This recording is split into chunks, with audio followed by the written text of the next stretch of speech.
Plusieurs acteurs ont répondu présents à cette deuxième édition des Journées du contenu local. Le nouveau ministre du Pétrole et des Énergies, qui a lancé la cérémonie, relève des progrès dans le secteur des hydrocarbures. Depuis l'adoption de cette loi, notre pays a réalisé des progrès significatifs. Et on pourrait en citer quelques-uns.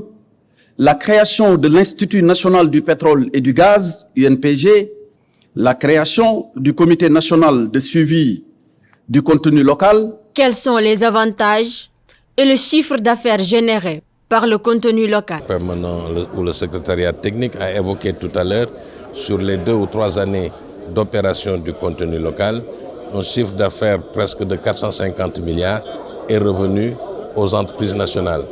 Donc ça, il faut le renforcer, il faut le saluer, et c'est pour ça aussi j'ai fait le plaidoyer de renforcer ce secrétariat technique pour qu'il puisse suivre davantage tout ce principe du contenu local.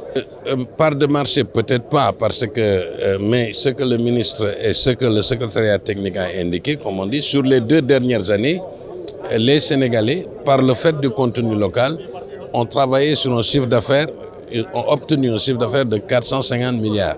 C'est absolument significatif. Le secrétaire technique du Comité national du suivi du contenu local évoque les défis à relever. Les principaux défis, c'est le financement des entreprises locales, parce que nous avons une industrie capitalistique qui demande beaucoup de ressources financières, et donc il faut amener nos acteurs financiers à comprendre cette nouvelle industrie qui est différente des autres et pour lesquelles on ne peut pas s'accommoder des procédures bancaires classiques, les procédures de financement classiques.